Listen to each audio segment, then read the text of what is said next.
Hi friends, నా పేరు Surendra. Welcome back to my channel. Promo వెనక దాగున్న మనకి కనిపించని కొన్ని విషయాల మీద ఈ వీడియోలో అనాలిసిస్ చేసుకుందాం. ఓకే, దానికంటే ముందు వీడియోస్ నచ్చుతుంటే ఒక లైక్ చేయండి, కొత్తగా ఎవరైనా చూస్తుంటే సబ్స్క్రైబ్ చేయండి, అలానే హైప్ ఇవ్వాలనుకుంటే హైప్ ఇవ్వండి, షేర్ చేయాలంటే షేర్ చేయండి. ఎస్, ఇక్కడ సరే, మెయిన్ ఈ వీడియోలో నేను మాట్లాడే విషయాలు కొన్ని ఉన్నాయన్నమాట. ఏంటంటే ఇక్కడ కానీ మీరు చూస్తే లాస్ట్లో నామినేషన్లో ఉన్నవాళ్ళు లేవండి అన్నప్పుడు 5గురు లేస్తారు, 2 లేవరు. ఆ లేవని 2 ఎవరెవరంటే హరీష్ అండ్ భరణి. సో వీళ్ళు ఫస్ట్ సేవ్ అయ్యారు. ఫస్ట్ హరీష్ అయ్యాడా లేకపోతే భరణి అయ్యాడా, ఫస్ట్ భరణి అయ్యి నెక్స్ట్ హరీష్ అయ్యాడా, ఫస్ట్ హరీష్ అయ్యి నెక్స్ట్ భరణి అయ్యాడని పక్కన పెడితే టాప్ 2లో హరీష్ సేవ్ అయినా కానీ అది చాలా కాన్ఫిడెన్స్ ఇచ్చే విషయం హరీష్కి. ఓకే, చాలా చాలా కాన్ఫిడెన్స్ ఇచ్చే విషయం. ఇక్కడ గేమ్ ఎలా మారబోతుందంటే నిన్నటి నుంచి చూస్తుంటే ఆయనకి ఇచ్చిన ఇన్పుట్స్ కానీ లేకపోతే ఆయన గేమ్ సెకండ్ వీక్లో స్తబ్దుగా ఉంది. అది కానీ ఈరోజు కూడా జైల్లో మాట్లాడేటప్పుడు కూడా అంటే ఆ టాస్క్ పెట్టినప్పుడు మోస్ట్ బోరింగ్ అన్నప్పుడు తనుజ బోరింగ్ పర్సన్ అని చెప్పి అంటే కామెడీ వేలోనే చెప్పి ఆయన పెట్టినప్పుడు కూడా అలా కాదు అని నవ్వుతా మాట్లాడతాడు. ఓకే, సో ఇక్కడ ఆశేషనితో మాట్లాడేటప్పుడు కూడా ఆమె స్వీటు క్యూట్ కానీ ఎక్కువ కలవదు అన్నట్టు అంటాడు. సో ఓవరాల్గా అర్థమవుతుంది ఏంటంటే ఇతని ఆట మారబోతుంది మూడో వారంలో ఈ మూల పురుషుడు ఆట ఎలా ఉంటుందో చూడటానికి కొంచెం ఎగ్జైటింగ్ ఉండేటట్టు చేశాడు బిగ్ బాస్. ఎందుకంటే ఈ కామనర్స్లో ఎవరి గురించి చర్చించుకోవాలన్నా మిగిలింది నేను ఒక్కడే. సో ఎందుకంటే మిగిలిన వాళ్ళందరూ ఈ వారం ఇదైపోయారు. ఇంట్రెస్టింగ్లీ ఈ వారం అసలు పెద్ద కాంటెంట్ లేదు హరీష్కి. ఎందుకంటే పోయిన వారం ఏం చేశారంటే ఆయన్ని దొల్లగొట్టి వదిలిపెట్టారు. అసలు కమెంట్స్లో కానీ అసలు నువ్వేమనుకుంటున్నావు అది ఇద్దని. సో ఈ వారం బిగ్ బాస్కి దమ్ముంటే నన్ను బయటికి పంపండి అని అన్న Bigg Boss on behalf of Bigg Boss నేను అడుగుతున్నాను మిమ్మల్ని వెళ్తారని అన్నాడు. కానీ దాన్ని అంత సీరియస్ మోడ్లోకి తీసి డోర్స్ ఓపెన్ కానీ ఇట్లా చేయకపోగా ఆయన తన ఉద్దేశం చెప్పాడు. ఏమని చెప్పాడు? లేదు మీకు దమ్ముంటే బిగ్ బాస్కి చెప్పి నన్ను పంపించమన్నాను అని. ఇప్పుడు ఎలా ఉన్నా బిగ్ బాస్ దమ్ము గురించి ఆయన ప్రశ్నించినట్టే. ఇప్పుడు మీకు దమ్ముంటే బిగ్ బాస్కి చెప్పి నన్ను పంపించండి అంటే అక్కడ నువ్వు బిగ్ బాస్ని అనలేదు, నేను అంది ఏమని అంటున్నాడు. సో మీరు బిగ్ బాస్కి చెప్పినా బిగ్ బాస్కి దమ్ముంటే నన్ను పంపండి వస్తుంది. ఎందుకంటే వాళ్ళకి దమ్మే ఉంది, వాళ్ళకి పంపించాలనుకున్నప్పుడు నామినేట్ చేస్తున్నారు, నేను ఇంట్లోకి బయటికి పంపించాలనుకున్నప్పుడు నామినేట్ చేస్తున్నారు. సో ఆల్రెడీ బిగ్ బాస్కి చెప్పినట్టే మాకు నచ్చటం లేదు అని. ఆ తర్వాత జనాలే చూసుకోవాల్సింది. కానీ దాన్ని కొంచెం సింప్లిఫైడ్ మేనర్లోనే బిగ్ బాస్ ట్రీట్ చేసినట్టున్నాడు. దానికి రీజన్స్ ఏంటంటే లాస్ట్ వీక్ ఇతనికి ఇచ్చి పడేసాక ఏమైందంటే కంప్లీట్గా కామ్ డౌన్ అయిపోయాడు. అన్నం తినలేదు, తీసుకోలేకపోయాడు, వాళ్ళ ఇంట్లో ఏం జరుగుతుందో అని ఆలోచనలో పడ్డాడు. నా వైఫ్ ఎలా ఉంది, నా అమ్మా నాన్న ఎలా ఉంది, ఎన్ని ఆలోచనలు చేసేసరికి ఆయన మీద నడిచింది. మీకు ఎంతసేపటికి నిన్న దాంట్లో ఈ కెప్టెను ఎన్ని కనిపిస్తున్నాయి కానీ నాకు దాంతో పాటు మేజర్ అంశం ఇది కనపడింది. అంటే ఒక సెకండ్ వీక్ వాళ్ళ వైఫ్ని తెచ్చి మాట్లాడేయటము, అంటే అతను లో అవ్వకుండా ఉండటానికి చేసిన ప్రయత్నాలు అయితేనేమి, ఫుడ్ తింటున్నాడని చెప్పటము, ఇవన్నీ చెప్పడం వల్ల దానికి కారణం ఏంటంటే సెకండ్ వీక్లో ఆయన అసలు కామ్గా ఉన్నాడు. నుంచి కొంత కంటెంట్ ఆశిస్తున్నారబ్బా బిగ్ బాస్, ఆ కంటెంట్ అయితే వాడుకోవడానికి రెడీ బిగ్ బాస్. కానీ ఫస్ట్ వీక్ ఆ కంటెంట్ ఉండాల్సిన దానికంటే అబ్నార్మల్ అయిపోయాక దాన్ని నార్మల్ చేసి అంటే ఒక బ్యాలెన్స్డ్ వేలో ఈ మూల పురుషుడిని సెట్ చేద్దామని. అంటే తనూజ అంటది కదా, తను ఫ్లటింగ్ నేచర్ ఉంది, ఆ తర్వాత బాగా మాట్లాడగలడు, అయినా కానీ మూలలు ఉంటున్నా అంటే మూల కూర్చుంటున్నా మూల పురుషుడు అనుకుంటున్నావా అన్నట్టు అంటాం. వెనకాల ఏంటంటే నువ్వు మాట్లాడు, నువ్వు హ్యూమర్ చేయి, ఇవన్నీ అంటం వల్ల ఏంటంటే కొంచెం హరీష్ ఆట మూడో వారంలో కొంచెం డిఫరెంట్గా ఆయన ప్లే చేస్తాడా. ఇప్పుడు చూడండి, first week second week complete contrast. Okay, సరే గైస్, నేను ఈ వీడియోలో ఈ పాయింట్ ఎందుకు తీసుకుంటున్నా అంటే ఇది నాకు మేజర్ పాయింట్ అనిపించింది. సో ఇంకొకటి, ఈ నామినేషన్లో కూడా వీళ్ళిద్దరూ లేవరు కదా, భరణి అండ్ హరీష్, అంటే వాళ్ళిద్దరిలో సేవ్ అయినట్టు కదా. అంటే ఇప్పుడు హరీష్ ఏం అర్థం చేసుకోవాలి? ఫస్ట్ వీక్లో నేను కోపంగా ఉన్నాను, చాలా నెగిటివ్ ఫీడ్బ్యాక్ వచ్చింది. సెకండ్ వీక్లోకి వచ్చేసరికి నేను నవ్వుతూ ఉన్నాను, అంత కోపం ప్రదర్శించలేదు, నా పనేదో నేను చూసుకుంటా ఉన్నాను, అంటే సెకండ్ సేవ్ అయ్యాను. అంటే ఫస్ట్ వీక్ అంటే సెకండ్ వీక్ నా గ్రాఫ్ పెరిగిందా? యాక్చువల్గా మాట్లాడుకుంటే మనకు తెలుసు ఫస్ట్ వీక్ ఎంత ఉంది, సెకండ్ వీక్ అంతే ఉంది. వీళ్ళందరూ ఒకే రకంగా ఉన్నాయి ఓటింగ్లు, పెద్ద ఇదేం లేదు. హరీష్ కూడా సోసో ఓటింగే. కానీ ఆయన మూడ్, ఆయన మైండ్ ఈక్వేషన్స్ మార్చడానికి బిగ్ బాస్ ఆయన ఒక గేమ్ లాగా కనిపిస్తుంది నాకు. ఓకే, అవన్నీ చెప్పటం, ఆయనతో బాగుంటాం చూసారా. ఆయనతో మాట్లాడేటప్పుడు చాలా స్వీట్గా మాట్లాడుతున్నాను నాకు సార్ ఏదైనా చెప్పాల్సి వచ్చినప్పుడు కూడా. సో ఇవన్నీ జరగటం వల్ల ఏంటంటే ఇతని గేమ్ ఎలా మారుతుంది అనేది ఒక ఇంట్రెస్టింగ్ పాయింట్. ప్లస్ మిగిలిన వాళ్ళు కూడా ఓ హరీష్ కరెక్టేమో, హరీష్ ఏమయ్యాడంటే హరీష్ మాటలు బలంగా పోతున్నాయేమో అని సెలబ్రిటీస్కి కూడా టెస్ట్ అయ్యేది.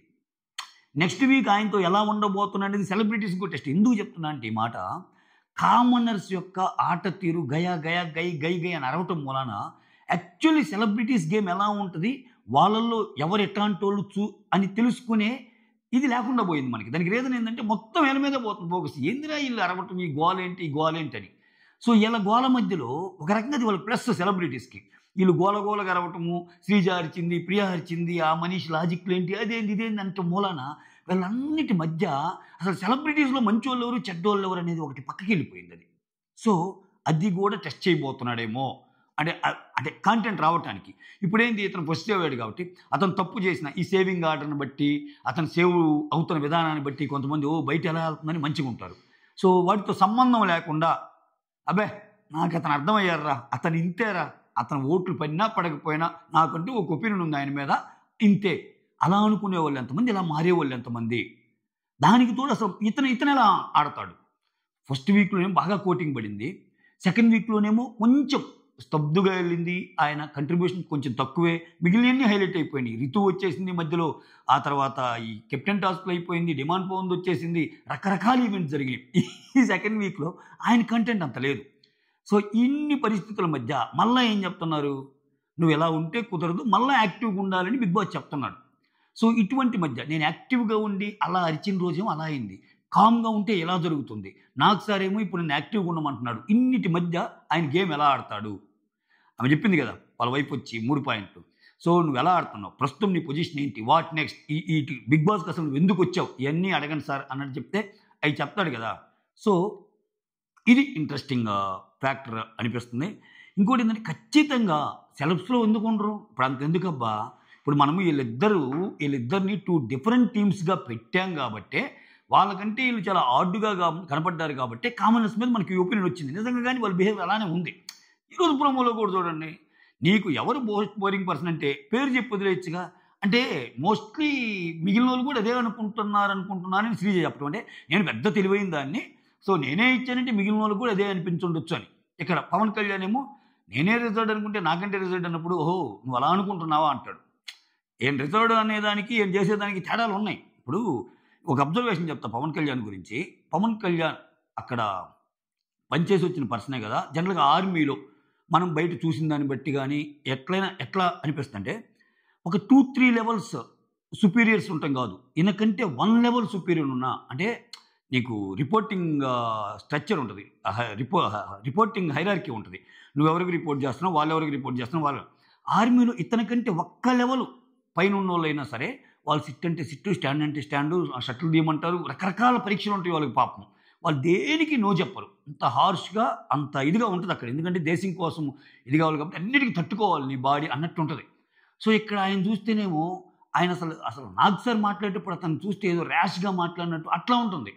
సో నాకెందుకు అది కొంచెం ఆయన మార్చుకోవాలి. నిజంగా ఫస్ట్ ఇతను చాలా మంచి ప్లేయర్ అవుతాడేమో అనుకున్నా నేను. ఒక చిన్నదన్నా తీసుకోలేక రివర్స్గా మాట్లాడటము, అన్నెసరీ వాటిల్లో పైకి లేచి స్టాండ్ తీసుకోవటము, ఇవి కొంచెం అత్యధికంగా కనిపిస్తున్నాయి. ఓకే, ఎస్, ఈ అతి గురించి మనం చాలాసేపు మాట్లాడుకున్నాం. కాకపోతే 2 గ్రూపుల కింద మాట్లాడినప్పుడు వీళ్ళు అతి కావచ్చు, కానీ అసలు కామనర్స్ అనేవాళ్ళు లేరు అనుకుందామండి. అసలు ఈ సీజన్లో రాలేరు అనుకుందాం సబ్జెక్టు. అప్పుడు ఏం జరిగింది, మిగిలిన సెలబ్స్లో ఎవరు నాటకం ఆడుతున్నారు, ఎవరు ఇది చేస్తున్నారు, ఎవరిది ఇన్ని వస్తాయిగా. సో ఆ ఇది అనేది ఫస్ట్ వీక్ సెకండ్ వీక్లో అది కలిసి వచ్చిన పాయింట్ అని చెప్తున్నా సెలబ్రిటీస్కి. ఎందుకని వీళ్ళ మీద పోయింది కంటెంట్ అంతా వీళ్ళ మీద పోయింది. వీళ్ళకున్న నెగిటివిటీ వరదలో వాళ్ళు అసలు ఏం చేస్తున్నారు, వాళ్ళు మంచోళ్ళ చెడ్డోళ్ళ, వాళ్ళు ఒక్కొక్కరు ఏంటి, ఇవన్నీ కనపల్లా. సో సంజన కొంచెం ఇంట్రెస్టింగ్ అనిపించింది, ఫ్లోరా ఏమో కొంచెం మెతగ్గా అనిపించింది. ఆ తర్వాత మిగిలిన వాళ్ళు తనుజ ఏమో కొంచెం ఎమోషనల్ అనిపించింది. ఇమ్ము కామిక్తో పాటు టాస్కులు బాగా ఆడుతుంది. ఈ మంచివి తెలిసినాయి, ఒక్కొక్కరు స్ట్రాంగ్ పాయింట్స్ ఏంటి అనేది తెలిసినాయి.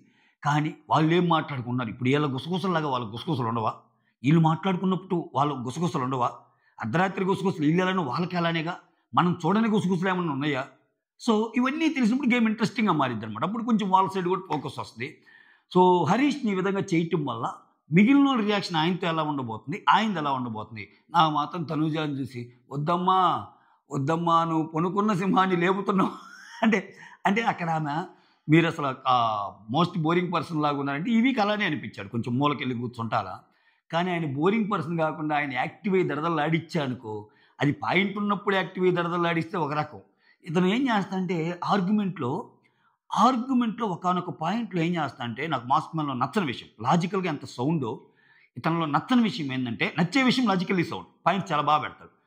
ఇంకొకటి ఆయన ఇంక ఎక్స్‌ట్రా అయిపోతుందనుకున్నప్పుడు ఒక లేబుల్ ఏసేస్తాడు. ఎంత లేబుల్ ఏసేస్తాడంటే అంత లేబుల్ ఏసేస్తాడు. నువ్వు కూడా చెప్తున్నావు అబ్బా! నువ్వే చెప్పాలి. నువ్వు వినాలి. అసలు మొత్తం నీ వల్లే జరిగింది. అసలు నువ్వు ఇట్లా ఒక లేబుల్ ఏసేస్తాడు. సో గజ గజ గజ గజ తన్నుకొని చావాలి ఇంకా ఎదుటోడనమాట. ఆ! సో ఇట్లా ఉంటది.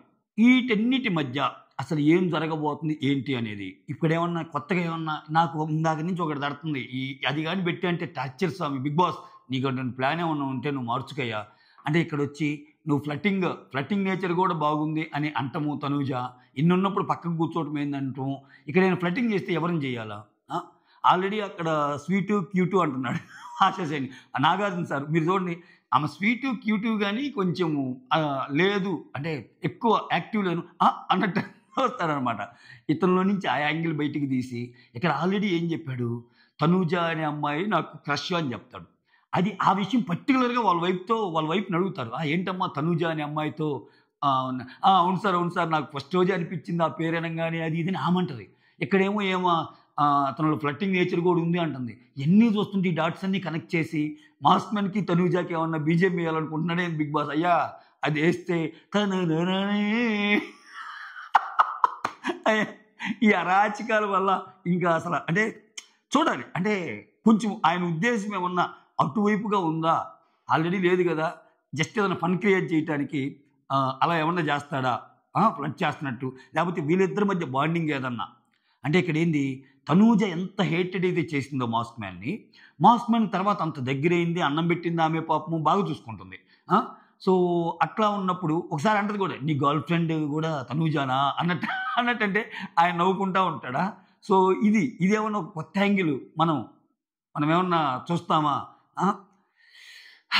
అగ్ని పరీక్ష మొత్తానికా. ఓవరాల్‌గా మూల పురుషుడికి అగ్ని పరీక్ష, సెలబ్రిటీస్‌కి అగ్ని పరీక్ష, మనకే అగ్ని పరీక్ష. అసలు ఎన్నాళ్ళు పని చేయని కామనర్స్‌కి ఇంకా అగ్ని పరీక్ష. ఇప్పుడు చూడాలసలు వాళ్ళు. అంటే ఒక్కొక్కరు బట్టలెలా ఉతుకుతారో, వాషింగ్ పౌడర్ నిర్మలాగా తెల్లగొస్తాయేమో ఇప్పుడు ఉతికితే. అసలు అత్యద్భుతమైన వంటలెలా జేస్తారో, అసలు స్వీపింగ్ ఎలా జేస్తారో శ్రీజ నేనైతే అసలు పెట్టేటప్పుడు సౌమ్యంగా అన్నపూర్ణలాగా పెట్టాలమ్మా అంటున్నాడు ఇతను. ఇతన్ని ఏదన్నా ఒక కర్రీ అడిగి రెండో చట్నీని ఏదన్నా అడిగితేనే ఆయనకి బీపీ వచ్చేస్తది మాస్క్ మ్యాన్‌కి.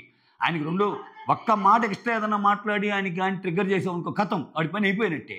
ఇతను అన్నపూర్ణలాగా అన్నోడు అంటే ప్లెజెంట్‌గా ఉండాలి అన్నం పెట్టే వ్యక్తులు.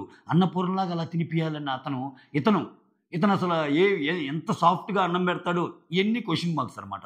సో, గేమ్ అయితే చిన్నగా టర్న్ అవుతుంది. బావుంది. సో, కొంచెం మొమెంటమ్ అయితే అందుకుంటుంది. చూద్దాం. ఇంకెన్ని ట్విస్టులు, టర్న్‌లు తీసుకుంటదో. So, that's all. Thank you so much. Signing off మీ సురేంద్ర.